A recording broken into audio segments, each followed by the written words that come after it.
Today, for this news seminar, we're going to welcome Miller MacDonald from Harvard. Miller is here to talk about the unknowns of the diffuse supernova neutrino background. This is work that he did with Irena Tambora at NBI, somebody we all know very well, and should be a very interesting talk. So, Miller, whenever you're ready, please take it away. Great. Yeah, thanks, Sagif. Thanks for inviting me to this call. I really appreciate it. As Sagif said, I'm Miller. I'm a student at Harvard University, and I'm going to talk about some work I did at the Niels Bohr Institute. The title of this talk is "The Unknowns of the Diffuse Supernova Neutrino Background Hinder New Physics Searches." I have a few goals in this talk. I first wanted to convince you why we might care about neutrino decay in the first place. To my understanding, this is a audience focused on supernova physics and maybe less on fundamental neutrino physics. So I want to convince you that this is something important to think about in the first place.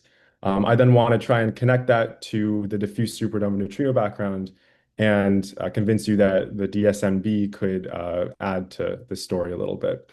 And then I'll transition to the meat of the talk and the work that I did with Professor Tambora and Dr. Martinez Mirave in this work we published earlier this year in JCAP, where we asked the question of how much we could learn about neutrino decay with detection of the DSMB, and in particular, how the potential for extracting BSM physics from the DSMB is hampered by current astrophysical unknowns and detector uncertainties. So the first point I wanted to get across was that neutrino decay is a smoking gun of new physics in the neutrino sector. So in the standard model, we know, at least we knew until the late 90s, that neutrinos were massless and stable.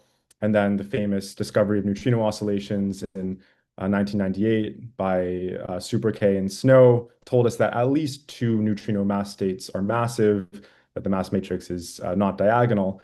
And in particular, because at least two neutrino states are massive, this has implications on their stability, and they could in fact decay. And they could actually decay through standard model interactions. There are processes, I think at loop level, by which they can decay radiatively into photon products. But these decay rates are on timescales much longer than the age of the universe. So we wouldn't really have any hope of detecting this. On the other hand, there are lots of extensions to the standard model that incorporate neutrino masses into the standard model that often introduce couplings to very light or massless scalars that could lead to, depending on this coupling constant, decay length that is observable on timescales less than the Hubble time. So the upshot here is that any decay we could observe on timescales observable to us are only possible through interactions beyond the standard model. I now wanted to kind of give a quick, maybe PSA is the wrong term, but there's a lot of information on this slide. I guess the main point here is that neutrino decay and neutrino decay phenomenology are very model dependent still, and a lot of this model dependence stems not just from valid models you can write down, but current unknowns in the mass configuration of our three neutrino mass states. In particular, we still don't know the ordering of the neutrino masses, whether nu3 is the heaviest or the lightest mass state. And we also don't know the absolute mass scale of the three neutrino mass states, whether the lightest neutrino is quite heavy or whether it's almost massless. And these have implications for the kinematically allowed decay channels and the allowable helicity flipping or conserving decays. So on the right, I have plotted schematically the allowed decay channels we consider for three different mass configurations that we'll be considering in this study. So we consider two different mass configuration or two different mass scales in normal ordering. These are strongly hierarchical and quasi-degenerate. And you can see that for quasi-degenerate absolute mass scale, then only helicity conserving decay channels are allowed, whereas conserving and flipping decay channels are allowed in the strongly hierarchical scenario. And then we also consider an inverted ordering scenario with a strongly hierarchical mass configuration. And I should note that these rules apply only to Majorana neutrinos. So that is kind of a background assumption in the neutrino decay scenarios we consider in this work as well. I now wanted to talk a little bit about the characteristic phenomenology we would expect from neutrino decays. So, like any other sort of decay scenario, the population of neutrinos, if they have a lifetime of tau, is going to decay as the exponential of negative t over tau, where in the ultra-relativistic case, we can take t to be the distance traveled as well, multiplied by the speed of light and or divided by the speed of light, I should say. And we can add a relativistic boost factor to shift from the rest frame lifetime to the laboratory frame lifetime that we'll be measuring. So the upshot here is that along with the fact that we don't know the absolute masses of our three neutrino mass states, the value that we are interested in probing is what we call this decay parameter, which we label as alpha. And this is the neutrino mass of a given mass state divided by the lifetime of that mass state. And as you can see from this general functional form of the decay rate, this decay parameter is multiplied against this quantity L over E, where L is the neutrino baseline traveled and E is the neutrino energy. So this quantity will become order unity for smaller decay parameters with larger values of L over E. So this means that if we want to probe small lifetimes, which correspond, or large lifetimes, I should say, which correspond to small decay parameters, then we want to access very long baseline neutrino sources and very low energy neutrino sources. So on the right, I've plotted some characteristic flux attenuation we would expect for three different decay parameters as a function of this L over E quantity. As the line color gets darker, the value of L over E gets smaller, and the characteristic lifetimes we're probing get larger. And you can see that for the darker colored lines or the longer lifetimes, this flux attenuation starts occurring at larger values of L over E. I now wanted to kind of orient everyone into the L over E space that we get to work with, that nature has provided us with the astrophysical neutrinos we have seen and hope to see in the near future. So what I'm plotting here is the neutrino rate in kiloton years or per kiloton year for several different neutrino sources that we've either seen or hypothesized do exist. And I've plotted these against this L over E quantity. And then the number line below the panel is the inverse of the L over E value converted to electron volts squared. So this will give you a sense as to the order of magnitude of the decay parameter that we can probe for a given source at a given L over E value. And I've denoted the two standard mass splittings, the atmospheric and solar mass splitting here, just to kind of give a sense of the scale we're working with for some of the larger L over E sources. So anything on the far left of this plot, so for example, the atmospheric neutrinos are going to have very short baselines and very large or relatively large energies. So for example, atmospherics will be traveling on the order of kilometers in baseline and will have energies on the order of giga electron volts. And then on the far right of this plot will be sources that have very low energies and very long baselines. So the source that I will be talking about for most of this talk is the DSMB, which is at the far right of this plot. I've also denoted sort of schematically where Supernova 1987A fits on this picture. It's not a steady state source, so I can't really plot it in kiloton years. So I'm just plotting it roughly in inverse kilotons, the rate that we saw from Supernova 1987A. And to give you a sense of what people have already done in the neutrino decay space with large L over E sources, some of the pioneering bounds have been set using solar neutrinos.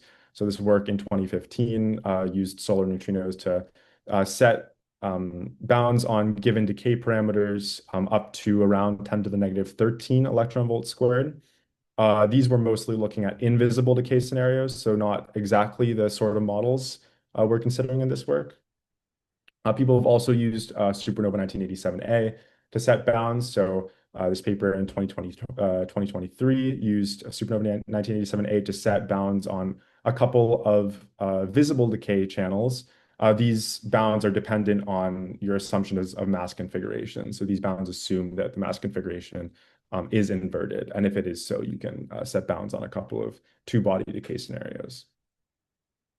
And then there's also been some phenomenology work done on a couple of other sources on this plot. So I actually have been doing some work using the galactic plane to probe neutrino decays that I presented on at ICRC a couple months ago. There is this study by Victor Valera, Mauricio Bustamante, and Damiano Fiorillo, I think, in 2023, which looked at NGC 1068 as a potential probe of neutrino decays. These were invisible neutrino decays. And they found that we couldn't set bounds yet, but by 2035, NGC 1068 could add to the story of neutrino decay. But I think the elephant in the room here is the DSMB, which is by far the largest L over E source on this plot. I should note that pretty much anything to the right of the DSMB, or the only thing to the right of the DSMB pretty much is the cosmic neutrino background, which is admittedly much farther to the right, but also much farther away from being detected, at least in our current estimation. So the DSMB, given just its L over E profile, we could expect that if we had sensitivity to neutrino decay signatures in the DSMB, then a detection of the DSMB should allow us to revolutionize bounds, even relative to the bounds set by Supernova 1987A. But the key point here, at least for this talk, is the if we have sensitivity part of this statement. And we wanted to explore that in a bit more depth. So I wanted to rewind a little bit and say something that probably needs no convincing to anyone on this call, that supernova neutrinos are gold mines for both physics and astrophysics. And the current status of our experimental observations of supernova neutrinos amount to one. So supernova 1987A detected in 1987. We have around 24 neutrinos to work with, but that doesn't mean we haven't been able to do a lot of science with this detection. I actually thought this was interesting. I checked the citation history on Inspire a couple of days ago, and after this initial spike in citations around the discovery time and this lull in the 90s and early 2000s, there's been a noticeable uptick in papers citing this landmark supernova 1987A neutrino detection recently. So there's definitely a lot of continued and, in fact, increasing interest in the field of supernova neutrino physics. And we hope that soon we'll have more than one supernova. We should, at least given estimates on the galactic supernova rate, should have one soon. And if we did, then largely thanks to lots of work done by people on this call, we can expect to get a lot more science than we were even able to do with supernova 1987A. But this is not a guarantee, right? We can't just ask nature to give us another supernova. So what if we didn't want to wait? Another supernova in the galaxy would be awesome, but maybe we can leverage the fact that the universe is indeed much larger than the galaxy. And as such, the supernova rate throughout the universe is much more rapid than the rate in the galaxy. It's on the order of 1 per second. And the cumulative neutrino flux of all neutrinos produced by a past supernova constitute the diffuse supernova neutrino background, or the DSMB. And this contains population integrated information about the supernova neutrinos and their progenitor core collapse supernovae as well. I've written schematically how we can theoretically calculate the supernova, the DSMB rate. Essentially, we take this integral over cosmological history of the supernova rate, this RSN quantity, multiplied by the neutrino flux we expect from a given supernova. And there's a suppressed integral over mass here as well, because both the supernova rate and the neutrino rate from a given supernova we expect to, and we account for the differences we would expect in different mass progenitors here. I should note as well that while the DSMB has been said to have an imminent detection for probably decades now, I think that we're at the point where we might actually be able to say that the DSMB detection is imminent in a very concrete sense. And this is namely due to these observations or these results from the Super Kamiokande experiment presented at Neutrino 2024, which have shown hints of the DSMB at around the 2.3 sigma confidence level. This was largely due, or at least in part due to their doping of Super K with gadolinium. This can allow for neutron tagging and inverse beta decay interactions where we detect the neutrinos in Super K and can eliminate a lot of the backgrounds. There is potential for 3 sigma, at least background exclusion expected hopefully quite soon from Super K. So the future is quite bright with detection of the DSMB. But in this study, we're going to be concerned with potentially larger statistics detections of the DSMB, where we can do further neutrino physics beyond just a first order detection. So in this study, we consider 3 next generation kiloton scale neutrino detectors. The first being Hyper-Kamiokande. So this is a 200 kiloton water Cherenkov detector. Oh, yeah, I see a question. So can you improve the whatever the p-value if you do, or the significance if you do time coincidences with optical supernova catalogs? Obviously, they won't be complete, but I know Oh, CFA itself has a, or used to have, I think, a type 2 supernova catalog is to maintain that. So has anyone tried that, or is that a hopeless exercise? that's interesting. That's a very good question. I really don't know. My first thought would be that it would just be incredibly difficult, given I think the peak in the supernova rate or the peak in the DSMB rate, we expect to be in the like Z equals 1, like 0.5 to 2 range, I think. So I don't know if these catalogs extend that far back. Um, I don't see why, I guess on first blush it's impossible, but yeah, I don't know too much about that, unfortunately. But that's an interesting idea for sure. But yeah, in any case, all these studies just assume a steady source, a steady state for the DSMB, and we don't take into account any time dependence here. But yeah, I guess I was introducing Hyper-K. We expected to detect the DSMB through the electron anti-neutrino flux through inverse beta decay interactions. We also look at the Juno experiment. This is a 20 kiloton liquid scintillation detector being built in, or I think maybe online in China currently, which is also expected to detect the DSMB through inverse beta decay, only through the electron anti-neutrino portion of the flux. And then finally, we look at Dune, where we consider the full 4 FAR detector configuration, which gives us around a 40 kiloton fiducial volume of liquid argon time projection chamber. And we expect here that the interactions will be with electron neutrinos in these charge current interactions with argon 40. I should note that in this study, we have assumed that Hyper-K will be gadolinium doped for the assumed 20-year lifetime that we take in the sensitivity study. To my knowledge, this is now not part of the initial Hyper-K plan. With that, I guess, newer knowledge, this study can be, I guess, assumed to represent a best case scenario DSMB detection in the hopeful case that Hyper-K eventually gadolinium dopes in the near future after coming online for a few years. I now wanted to go over the 2 main unknowns in the DSMB that we explore their degeneracies with neutrino decays in this study. The one point I wanted to emphasize here is that these are population-based unknowns. What I mean here is that these are unknowns that would not, say, be completely wiped away with a high statistics galactic supernova neutrino detection. These are unknowns that are persistent kind of beyond that. The first one of these is the normalization on the local supernova rate.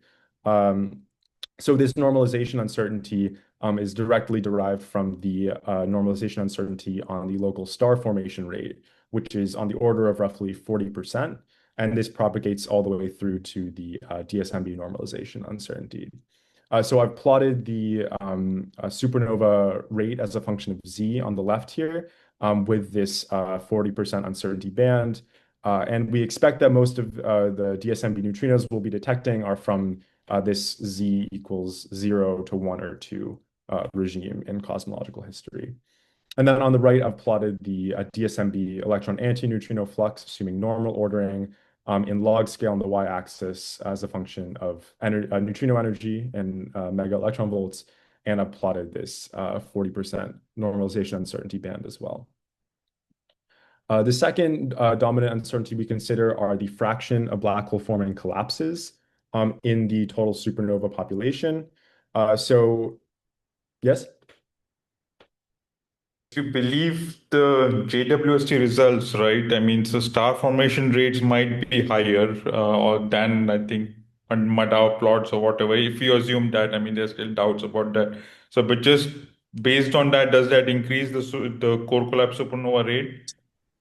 Wait, sorry, could you say that again about The the JWST, the star formation rate from JWST, James Webb Space Telescope. what are the results from JWST? The star formation rate, right? It is. I mean, there have been papers in literature that it could be higher than what we knew before. Oh, Then yes. I think there's been a persistent like factor of two problem, right? In the extrapolation from the star formation rate and the direct detections. Um, I don't know if this contributes to that story, if this is separate. I mean, yeah, a larger if the rate were larger, this would definitely improve prospects for DSMB detection for sure. Um, I don't know how much I'm not familiar with these recent results, but okay. we I consider mean, all the scenarios. local experts are in your institute only, so they would know much more about it than I do. So yeah. Okay. But yeah, anyway, the second uncertainty we consider are the fraction of black hole forming collapses. So on this left plot here, I've plotted the average electron neutrino energy as a function of post-bounce time for the three different core collapse supernova models we consider in this study that we use to model the emission over the entire mass regime. So we consider this, all these are one-dimensional models from the Garching supernova archive. We consider 11 solar mass and a 27 solar mass progenitor that both collapse into neutron stars, and then a 40 solar mass progenitor that collapses into a black hole. And we can see that during the accretion phase, the average energy in the 40 solar mass black hole progenitor becomes quite a lot higher than that of the progenitors that collapse into neutron stars. And this will lead to a harder neutrino spectrum in general for black hole forming collapses. So as a result, this unknown quantity, this unknown proportion of total supernovas that end up forming black holes leads to an uncertainty on the high energy tail and the DSMB. Namely, for larger black hole fraction, we expect this high energy tail to be boosted. This actually will presents the more optimistic case for DSMB detection with regards to this uncertainty as well. So on the right, I've plotted three different DSMB scenarios, again, in the electron antineutrino flux for three different assumptions on the black hole fraction. So for the smallest black hole fraction, which we take to be 9%, you can see this slight boosting of the flux at low energies and this attenuation at higher energies. And for the largest black hole fraction of 41%, you can see the reverse phenomenology. And we generically expect to be detecting the DSMB between roughly 10 and 30 MeV. So you can see that the boosting factor will probably have a larger effect on our detection prospects than the attenuation factor at low energies. So taken together, even with just these two astrophysical population unknowns in the DSMB, we already have two qualitatively different sources of uncertainty. So we have a spectral uncertainty and we have a normalization uncertainty from the supernova rate normalization and the black hole fraction respectively. And spoiler alert, we will see shortly that neutrino decays can afford qualitatively similar phenomenology in sometimes giving you a normalization factor, sometimes giving you a spectral distortion. So the question we wanted to ask was quantitatively, how degenerate are these with neutrino decay signatures? And before I want to move on, I wanted to just quickly address some of the uncertainties that we don't consider in the DSMB. So these two uncertainties are, especially at the population level, probably the dominant ones.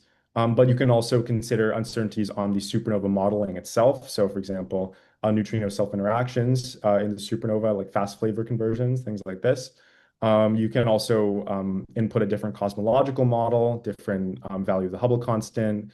There are other population effects on core collapse supernova rate, for example, the effect of the rate if the progenitor was in a binary.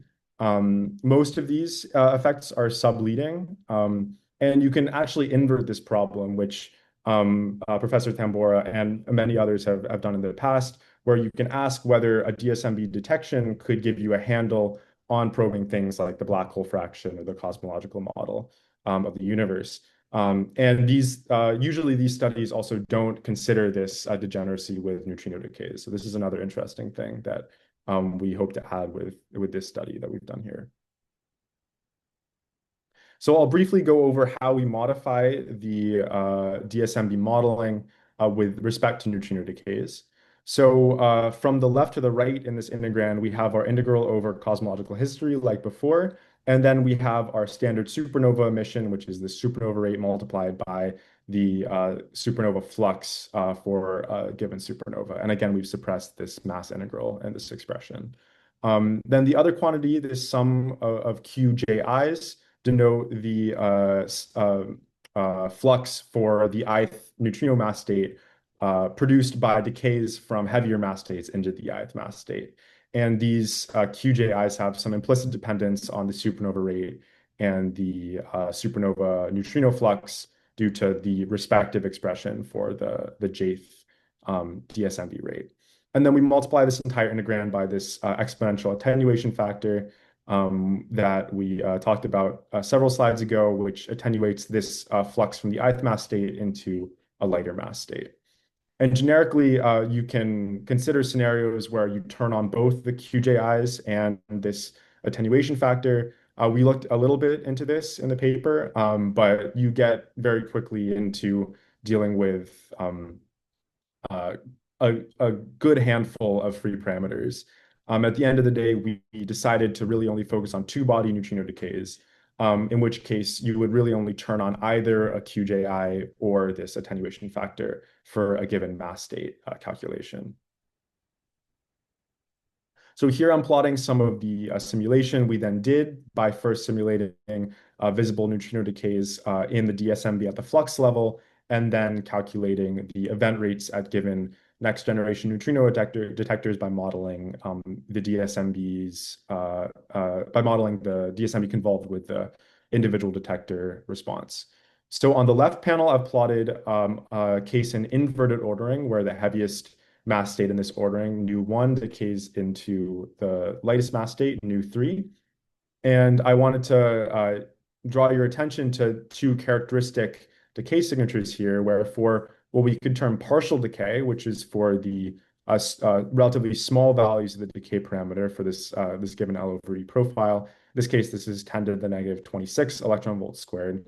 Then you have this spectral signature where in the small energy regime, this results in a large L over E factor in your attenuation term in the integral, and this results in decays happening at low energies, but your L over E gets larger for larger E, or your L over E gets smaller for larger E, and this results in a lack of any decay signature at larger energy. So this is a spectral distortion characteristic signature. On the other hand, for large values of the decay parameter, which again correspond to shorter lifetimes, then we can expect that at Earth, the vast majority of neutrinos that constitute the DSMB will have traveled far enough such that this heaviest mass state will have completely decayed by the time it reaches Earth into this third mass state. And as a result, we expect to lose any energy dependence, and instead we see this normalization signature here in this dark pink color. So like I forecast earlier, we have decay scenarios with spectral signatures, and we have decay scenarios with normalization signatures that we can already accurately forecast will potentially be degenerate with the spectral and normalization uncertainties in the astrophysical population unknowns of the DSMB. And then on the right, I've plotted the expected event rates at hyper K for a 20-year lifetime period. Again, this is assuming gadolinium doping for at least two of these decay scenarios, this partial and complete decay here.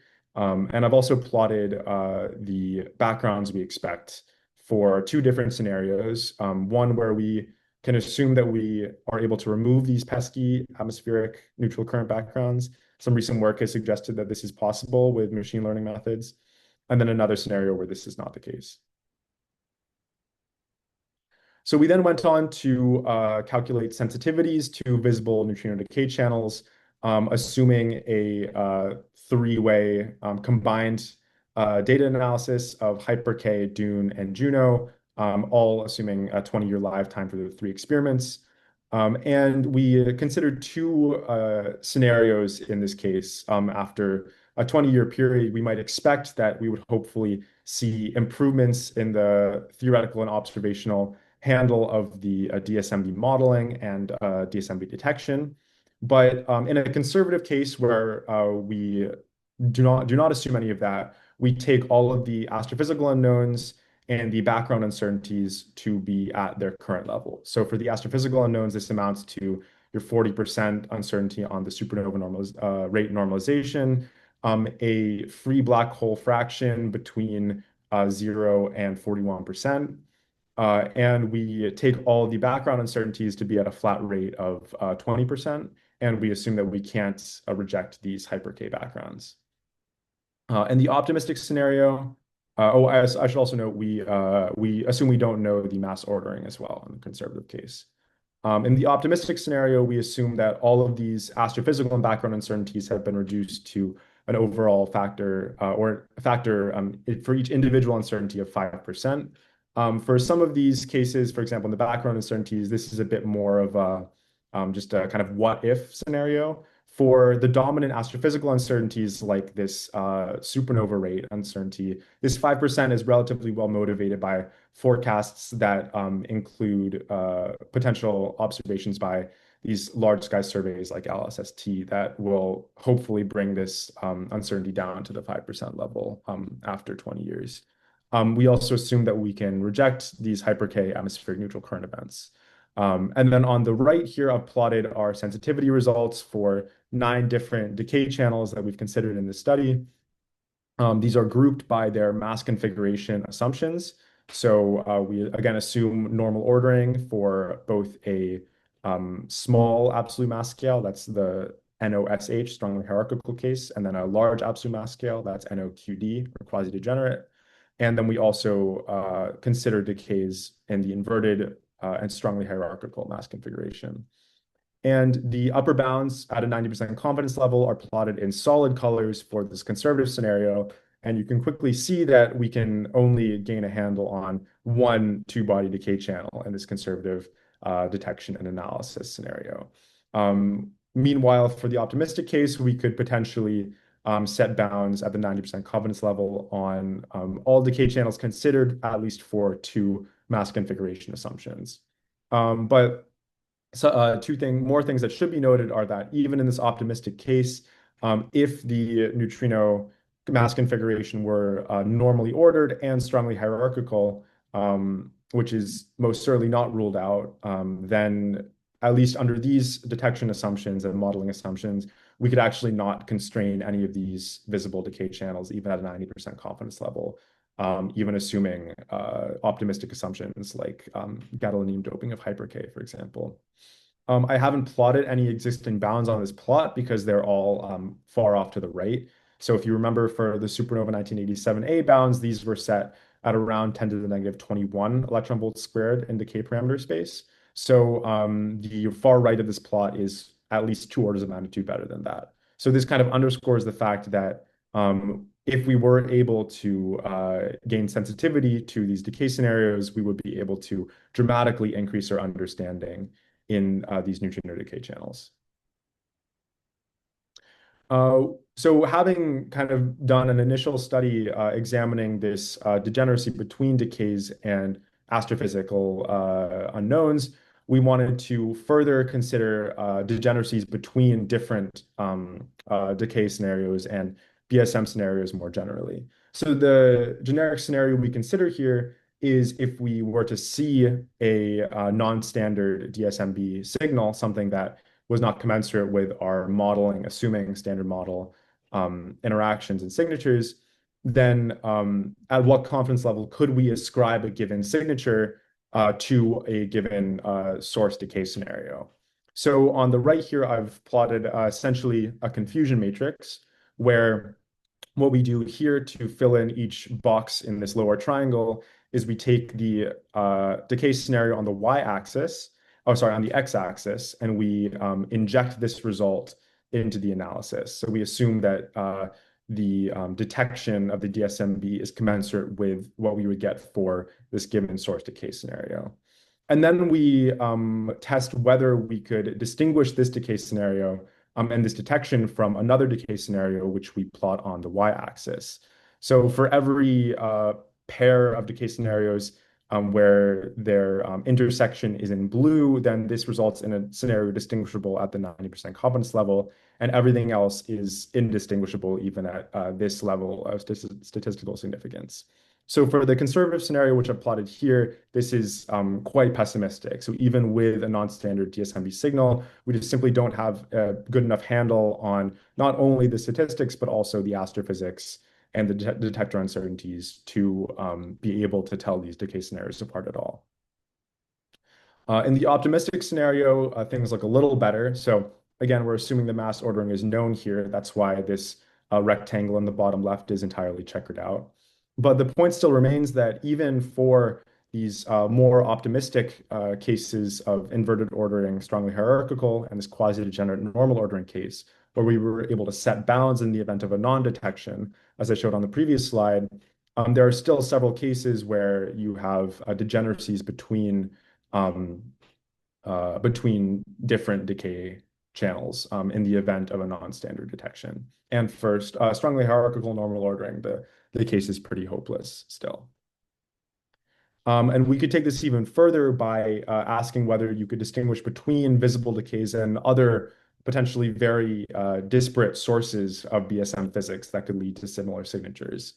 So for example, you could also consider cases of invisible decay, where you assume that your decay products and your neutrino decay channel are either so low energy that they're not visible, or that they decay into things like sterile neutrinos or things like this.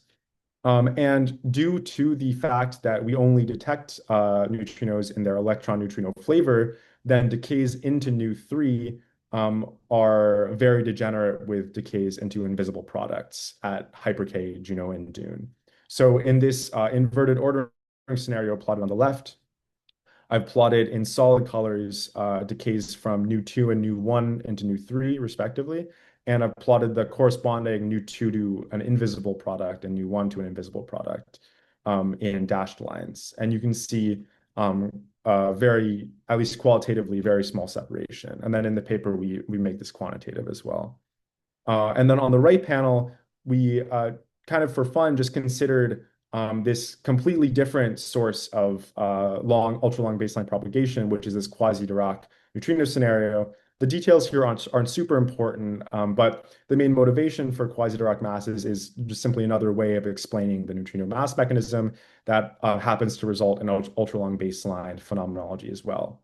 And in the averaged out scenario, the quasi-Dirac neutrino case would also result in a normalization shift in your DSMB signal. And even in a optimistic detection scenario, we find that this is actually degenerate still with at least a couple of visible decay channels, even at the 90% confidence level. So again, just to reiterate, a lot of these degeneracies would be broken with an all-flavor detection of the DSMB. This prospect still seems quite far away, although many people are still working on this. But we do expect that we will have probably a high statistics detection of the DSMB in electron neutrino and electron antineutrino flavors before we see a detection in the nu mu or nu tau sector. So just to wrap up, we kind of wanted to test this claim that the DSMB holds great potential in probing ultra-long baseline neutrino physics, due to the fact that, at least currently, there exist many unknowns in the astrophysics, both at the supernova level, which we didn't consider, and at the population level, which we did consider, and unknowns in the detector background uncertainties and background rejection rates. We found that to break these degeneracies between the astrophysics, the detector uncertainties, and the neutrino decays, it was crucial to improve knowledge, both theoretically and experimentally, of the local supernova rate, the fraction of black hole forming collapses, among other parameters. And we wanted to underscore that maximizing the potential out of an imminent DSMB discovery is truly a multidisciplinary field spanning effort. So that's all I wanted to show you today. Thank you so much for your attention, and I'd be happy to take any questions. Thank you, Miller. Questions from the group? Jim, did you have a question or were you just clapping? I was just Sorry. clapping. It was a good Sorry, talk. sorry. Yeah, you focused on some of the uncertainties in astrophysics. Of course, there are many others as well. Yes, yes, yes. So I just wanted to ask you. So you only use these three particular models from the Garhin group? Yes, these were the only three we used.